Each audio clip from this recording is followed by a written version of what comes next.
Alright, my dear children of class 11 science, so we do continue again with the same device that you were learning in the last YouTube video in 2D meter. Okay, now in this particular YouTube video we derive the expression of the speed of flowing liquid inside the tube.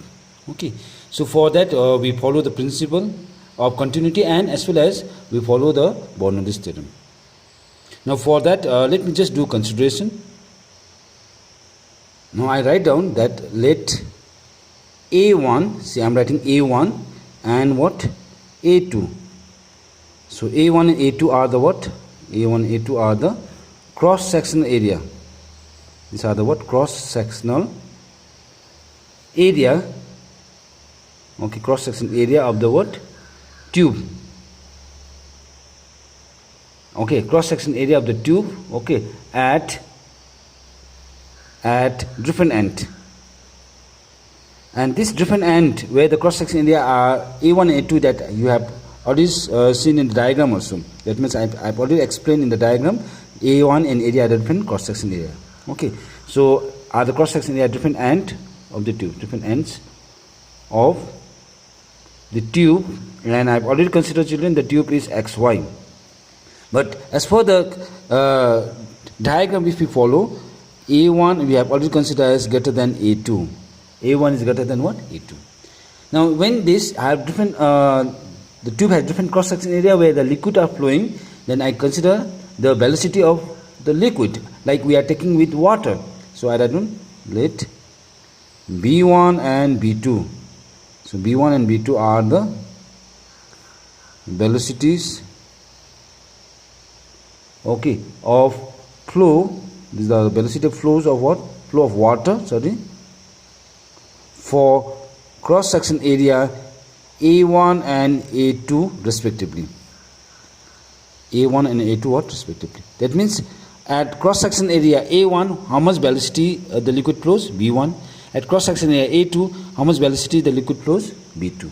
Okay, but due to the different cross section area of this flowing liquid, the pressure are also different, because in a tube the liquid are not at rest, liquid are flowing. So when the liquids are flowing, definitely the pressure to every cross section area are also different.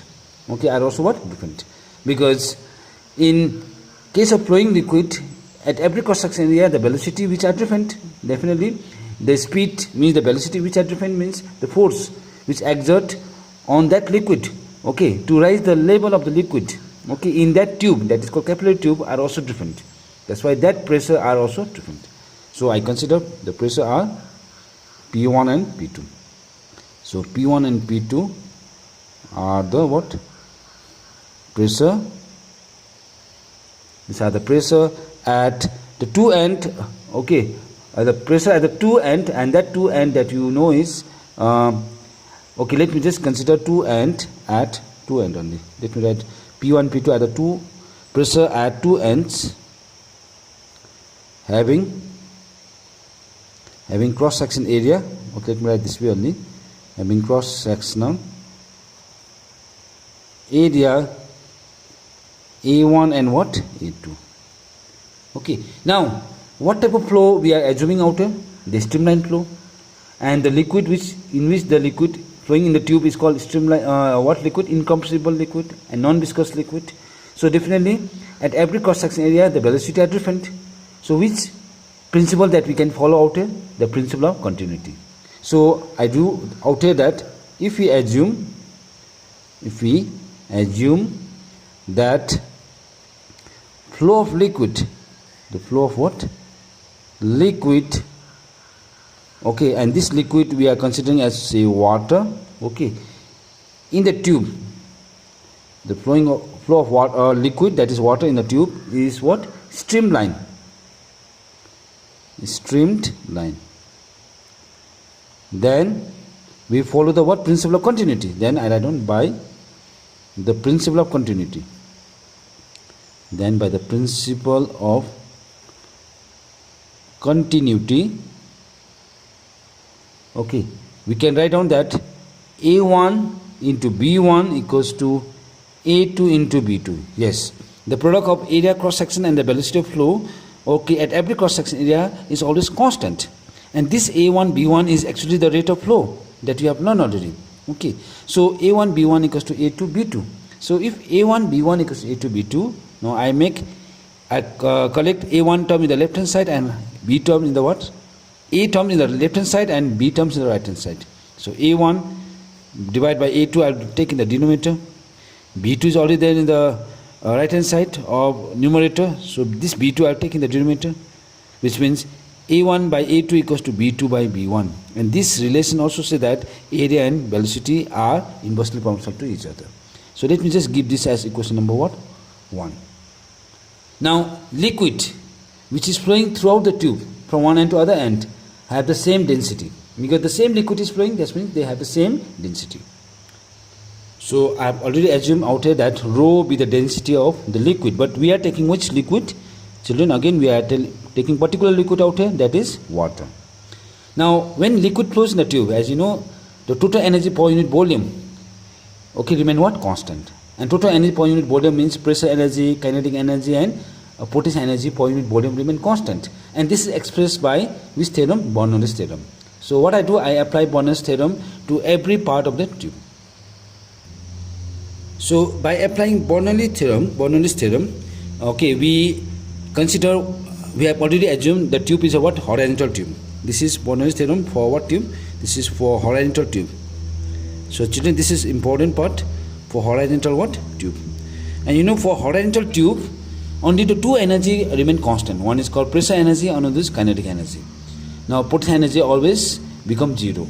Okay, so for horizontal tube, so two energy remain constant means I write down P1 plus half rho B1 square equals to P2 plus half rho B2 square. So P1 and P2 are the pressure energy at cross section area A1 and A2, half rho B1 square and half rho B2 square. These are the kinetic energy of the flowing liquid at cross section area A1 and A2.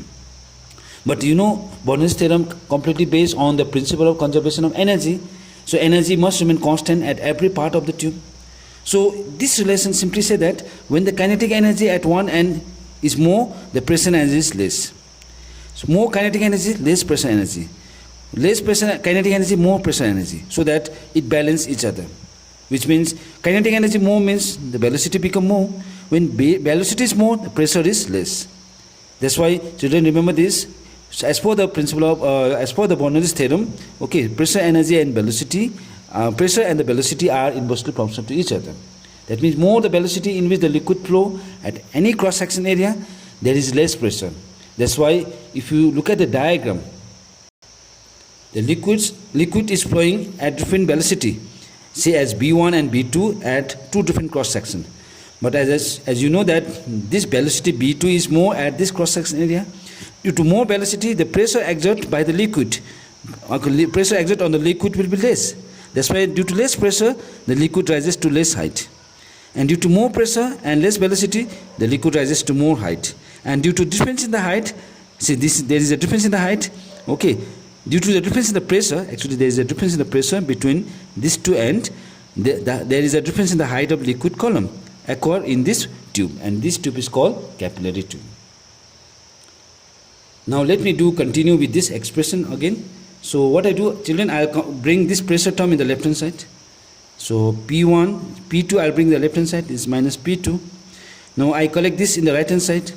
So this is half rho B2 square. Now if I take this in the right hand side, minus again half rho B1 square. Okay, now I take common in the right hand side. The common is half and rho. So inside the bracket, B2 square minus B1 square. So P1 minus P2 is equals to half rho B2 square minus B1 square. But what I do in this particular expression, I'll take common B1 square. See, in the expression there is no common, but I take B1 square out from the bracket. So when I take out B1 square out from bracket, then this B1 will divide it in the denominator, and in the second term, if this B1 is taken out, then it will be remain 1. Now the reason I am doing this way is because this B2 by B1 I replace by A1 by A2, because from equation 1 you see B2 by B1 is A1 by A2. So children, I'll put the value of A1 by A2 as B1 by B2 from equation 1. So the relation now it will be, I write on P1 minus P2 equals to half rho B1 square is already there. Now inside the bracket B2 square by B1 square, and that I write down as A1 square by A2 square, and that is minus 1.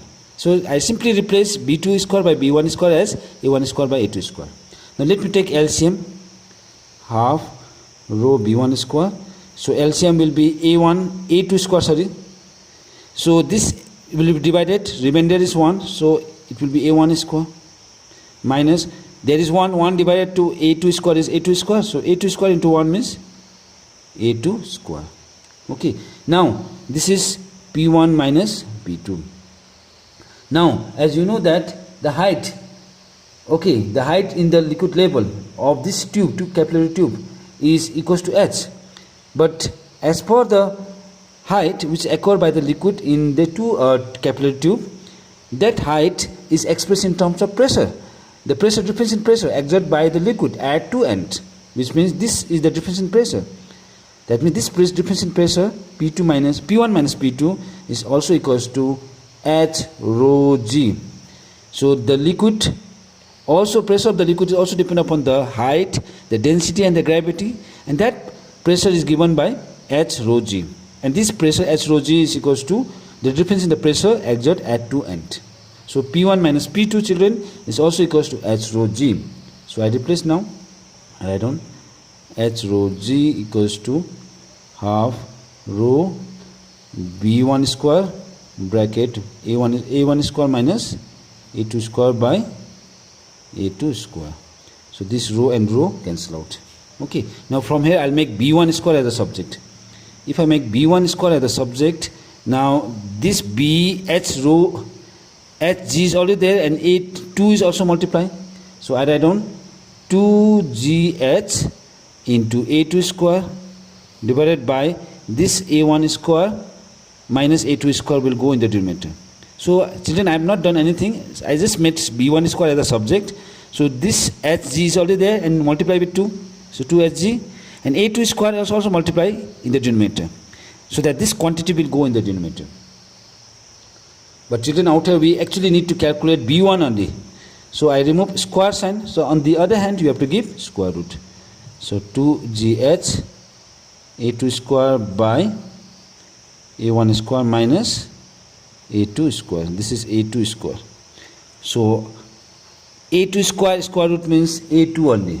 So I'll take out from the square root. So inside the square root it will be 2gh only divided by A1 square minus A2 square.